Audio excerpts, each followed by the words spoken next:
Chapter 2, Nutrition Protocol, Food That Doesn't Kill, Principles of My Diet for a Long and Pure Life. In the first chapter, I spoke about morning, about rituals that set the day's direction. But every morning, sooner or later, we face a choice. What am I going to put inside myself today? And the answer to that question is not about calories, not about diets, not about weight loss. It's much deeper. Because what we eat either lengthens life or shortens it. No exaggeration. I once thought nutrition was something external, that the point was simply to eat healthy and avoid unhealthy. But over time I realized food is not just fuel, it's information. It's signals that we send to our body every day. And those signals either trigger inflammation, intoxication, aging, or conversely, activate cleanliness, energy, and renewal. My rule number 1, food must live, not lie. I eat nothing that carries the energy of stagnation. Food must be alive, simple, and understandable to my body. I avoid products that sit on shelves for months. This isn't fanaticism, it's respect. If I want to be alive, I must eat what is alive. Vegetables, fruits, greens, nuts, seeds, legumes, eggs, fish, water, honey, natural oils. These are the foundation. Everything else is optional. And only at the right time, with the right intention. My rule number 2, I eat when I am calm. Food eaten in a state of anxiety, stress, or haste doesn't nourish, it poisons. I don't eat in front of a screen during scrolling or arguments. It sounds strange in the modern world, but it works. When I am calm, the body digests not only food, but emotions. That's why my eating begins with silence. My rule number 3, I don't eat to cover an emotion. This is one of the most important realizations of my life. I stopped eating when I'm sad, bored, hurt, or anxious. I don't let food be an antidepressant. Instead, I look at the root of the emotion. And then, when I do eat, I eat with my body, not with my feelings. My rule number 4, eating is a ritual, not compensation. I restored respect to eating. I no longer shove down food just to get on with the day. I create a micro pause where I step out of the hustle and return to myself. Plate, silence, peace, gratitude. Even if it's just porridge or vegetable soup, I turn it into a ritual. Because food is part of the protocol of being alive. My rule number 5, I alternate effort and rest. My body is not a conveyor belt. I alternate days of full meals with days of a lighter regimen. 1 day a week, no animal food, no coffee, no sweets. Once every 2 weeks, a dry fast until lunchtime, no food or water until noon. Once a month, 24-hour fasting. This isn't sacrifice, it's a reset. And at the same time, a reminder to myself that I am not a slave to taste. My rule number 6, seasonality is my inner calendar. I don't eat strawberries in January. I don't buy mangoes in February. I don't break my body's inner clock with trendy superfoods that have nothing to do with my region or climate. I eat what corresponds to the season, climate, and my local region. This is not only logic, it's the intuition of the body that we lost, but can regain. My rule number 7, purity matters more than quantity. I no longer count calories. I'm not interested in the protein-carb ratio by percentage. I look at food as code. If it carries the code of life, I accept it. If it's the code of chemicals, synthetics, and aggression, I refuse. I'm learning to listen to what the food is telling me. And if it leaves my head foggy, my stomach heavy, or makes me drowsy, it doesn't suit me, even if it's healthy. Conclusion, the body is not a trash can. The body is a temple. For a long time I devalued my own body until I understood the key thing. The body isn't asking for perfection. It's asking for respect. My diet isn't perfect in the conventional sense, but it works for my clarity, my energy, my inner peace. And most important, it doesn't interfere with my ability to live, create, think. On the contrary, it nourishes all of that. Because real food is not the food that enthralls you, but the food that restores you. Why honey, seeds, nuts, and plain water are smart food. In the previous section, I shared my principles of eating, the principles that keep me clean, collected, alive. But behind every system, there's always a core, a point of support. For me, that point consists of 4 simple things I never cut out: honey, seeds, nuts, and plain spring water. I call them smart food, not because it's some trendy term, but because they think together with the body. They're not against it. They're for it. Honey, sweetness that heals. I don't eat sugar. I realized long ago that it steals my clarity, but I will never give up honey. Because honey is not just something sweet, it's a living matrix of microelements, enzymes, amino acids, natural antibiotics, and restorative compounds. It's the only product that doesn't spoil for thousands of years.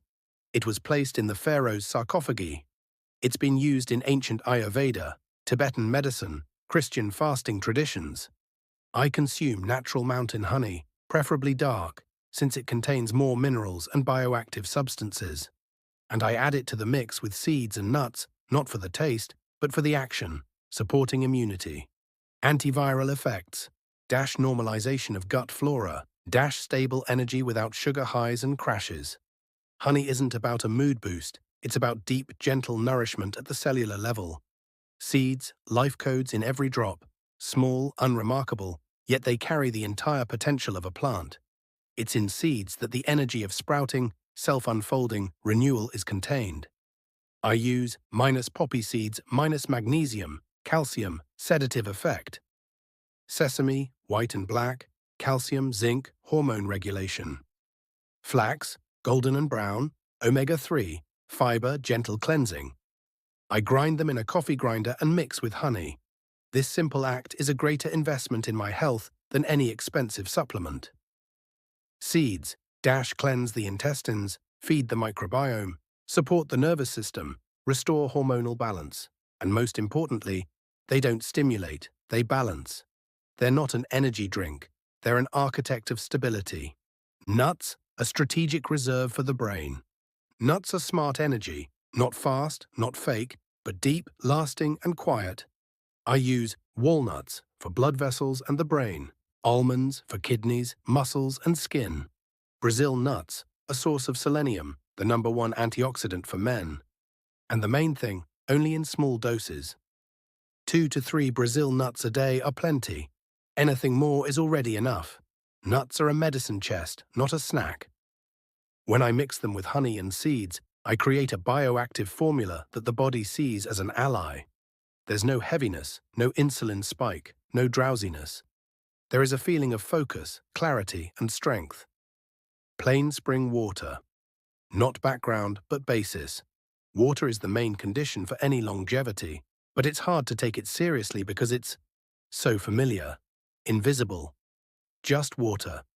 Yet it's exactly that simplicity that is its power. We can follow the best diet, but without water, everything grinds to a halt. Cleansing, metabolism, blood circulation, lymphatic system, body temperature, digestion, everything needs water. I drink spring water at room temperature, slowly, in small sips. It's my first sip upon waking, and the last before sleep. I don't drink water on schedule. I simply listen to my body. But I never replace water with coffee, tea, or juices. Because only water, pure, structured, alive, speaks to the body in its own language. Conclusion: you don't need the complicated if you have the living. Honey, seeds, nuts, water. This isn't a supermarket shopping list, it's the longevity protocol kit.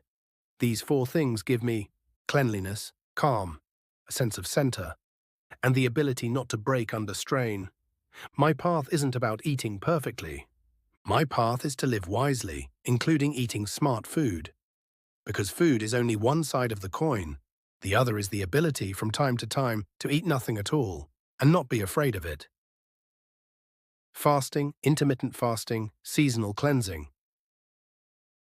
I love food, and at the same time, I deeply respect it. Perhaps that's exactly why I periodically don't eat.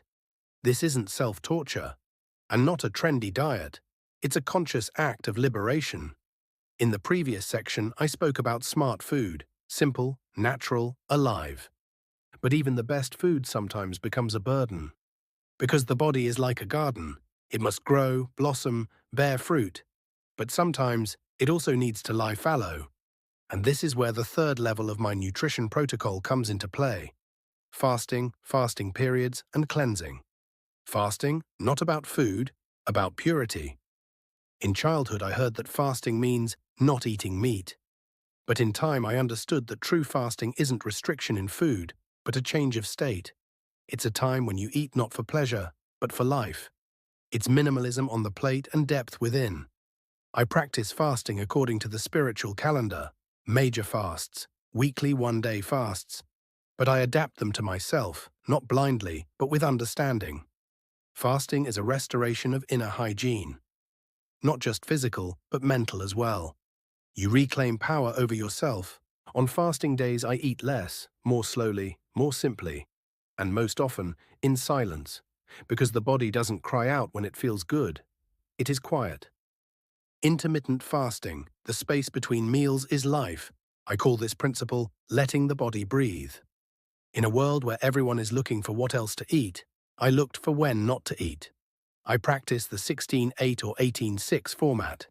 For 16 to 18 hours, I don't eat, only water. The remaining time, 2 to 3 meals. Sometimes just one meal. This isn't sacrifice, it's a gift to my body. What I noticed: better concentration, stable energy, lightness in the body, deeper sleep, no heaviness after meals. In this format, the body has time to finish digestion, activate autophagy, cellular cleansing, and avoids accumulating excess. We're used to giving the body food, but even more important is to give the body a pause, because health is found in that pause. Seasonal cleansing, biorhythm is stronger than motivation. Nature changes, and so does the body. Spring is renewal.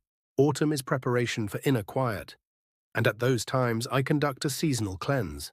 Not for weight loss, not for show, but to shed ballast. I choose the format by how I feel. 1 to 3 days of complete water fasting. 5 to 7 days of a light vegetarian regimen, or mono diet, for example, only baked apples, unsalted porridge, water. Sometimes I include herbal teas, milk thistle infusions, lemon water. The main thing is not violence against the body, but a dialogue with it. Seasonal cleansing is like doing a thorough house cleaning. Hard to start, but afterward you breathe anew. Conclusion: not eating is also part of nourishment. Longevity is not about how much we ate, it's about how much we managed to digest, release, and let go. Fasting taught me respect. Intermittent fasting taught me resilience. Cleansing taught me inner freedom. These practices are not taboos, not limitations, but tools. And each time I enter again into the rhythm of nothingness, I hear myself better than after the most elaborate feast.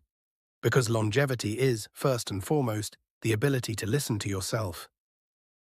Rituals that don't change with age, they only grow. At a certain point, I realized the greatest value lies not in the habits we try once, but in the ones we keep with us forever. Not because we force ourselves, but because we can no longer imagine ourselves without them. All these smart foods, honey, seeds, water, oils, became part of my morning protocol. And interestingly, over the years, I haven't discarded a single one of them. On the contrary, I've started to add. And I believe this is the secret of a long life, not in chasing the perfect diet, but in building rituals that live alongside you, that grow and deepen with you. Ritual is a support that age cannot sweep away. I didn't always have ideal health. There were times I lived without a schedule, ate anything, went to bed after midnight. Those years gave me experience of how not to live. And then rituals appeared. And the older I got, the less I changed them. This isn't fanaticism, it's a deep feeling of stability. 7 a.m., water. 7:15 a.m., garlic, oils, honey, seed mix. Silence and prayer, even if the night's sleep was bad. Even if traveling, even if in another country. This is my core. This is my base that age does not alter. A ritual doesn't age, it evolves. My rituals remain, but are supplemented. Over time I added Brazil nuts, for selenium and my thyroid, minus milk thistle, silymarin, to support my liver, flaxseed for digestion, warm water with turmeric when I feel inflammation coming. But importantly, I didn't drop what came before. I didn't reinvent myself from scratch each year. I refined the protocol, like updating a program, but I didn't change the core. In this lies the principle of a longevity protocol. Don't chase the new, take root in what works, and introduce the new carefully without destroying the foundation. The power of stability. What do such rituals give? Predictability. I know how my day will begin, which means I manage my energy. Regularity. The body adapts, processes start more precisely. Psycho-emotional balance. I don't need to reinvent myself each day. I live in a rhythm that works. Understanding of aging. I don't fight age, I live with it. And the more years go by, the more I feel the wisdom in the simple. Conclusion. What repeats becomes your life. We're used to fearing routine, but it's rituals that give us solid ground. In the chaos of the world, in the news, stress, changes. My spoon of honey, my Brazil nut, and my morning silence remain. These things no one can take away. They are the foundation. The longevity protocol is not just about health. It's about inner stability, about the ability to remain yourself at any age, and about the wisdom to build those elements of life that need no proof. They simply work. Because every true protocol doesn't begin with imposition. It begins with listening.